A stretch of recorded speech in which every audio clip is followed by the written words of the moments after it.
धरती से सीएम योगी ने मेरी मिट्टी मेरा देश अभियान की जानकारी दी और इसके साथ ही सपा, बसपा और कांग्रेस पर करारा हमला बोला।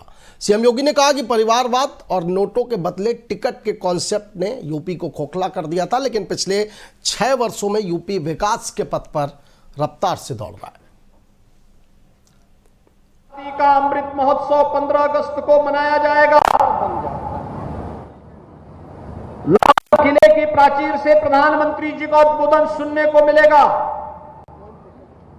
और उस दिन एक नए कार्यक्रम का शुभारंभ भी प्रधानमंत्री जी करने जा रहे हैं। मेरी माटी मेरा देश, इस अभियान के साथ जुड़ना है, अपनी मातृभूमि के प्रति अपने संकल्प को, और संकल्प हमारा यही कि मेरा भी अपने देश के प्रति कुछ दायित्व है, अपनी माटी के प्रति, अपनी मातृभूमि के प्रति अपना मेरा भी कोई कर्तव्य है, और कर्तव्य ही कि गंदगी नहीं होने देंगे, भ्रष्टाचार को नहीं पनपने देंगे, अराजकता और गुंडागिर्दी को नहीं बर्दाश्त करेंगे। इस देश के अंदर सुरक्षित प्रदेश है, संगठित अपराध लगभग पूरी तरह समाप्त हुआ है, बेटियां सुरक्षित हैं, हर तबके का व्यक्ति अपने आप को सुरक्षित महसूस करता है। निवेश आ रहा है, भारी संख्या में निवेश, 1 करोड़ नौजवानों के लिए नौकरी की नई संभावनाओं को लेकर यह निवेश आएगा। 2 करोड़ युवाओं को टैबलेट और स्मार्टफोन वितरित किए जा रहे हैं। आधुनिक इंफ्रास्ट्रक्चर विकास की एक नई कहानी को कहता है। और गोरखपुर में पहले यहां पर जो लोग उद्योग लगाए थे वे भागते थे, आज दुनिया के उद्योगपति गोरखपुर में उद्योग लगाने के लिए आना चाहते हैं, क्योंकि उनको लगता है गोरखपुर में संभावना है।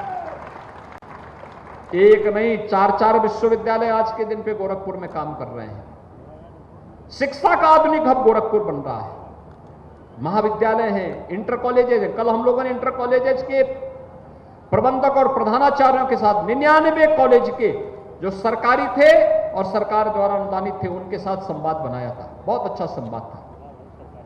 कल विभिन्न व्यापारिक संगठनों के साथ भी मैंने उनकी समस्याओं के साथ बैठ करके उनकी बातें सुनी और सब ने कहा कि साहब अब तो समस्या है ही नहीं, अब तो बिजनेस हमारा बढ़ रहा है। पूरा बिहार, पूरा नेपाल भी व्यवसाय के लिए गोरखपुर में आता है, यहां से खरीद करके लेके जाता है, तो लाभांश तो गोरखपुर में प्रदेश में बढ़ रहा है। आप सोचिए कि आजादी के बाद लंबे समय तक कांग्रेस ने शासन चलाया, प्रदेश में लंबे समय तक समाजवादी पार्टी की भी सरकार रही, बहुजन समाज पार्टी की भी सरकार रही।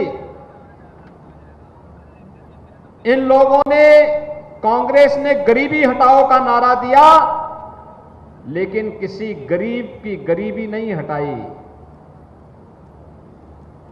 समाजवादी पार्टी ने भी नारे दिए, लेकिन वे नारे परिवारवाद और जातिवाद की शिकंजे में फंस करके भ्रष्टाचार के प्रतीक बन गए। और बहुजन समाजवादी पार्टी में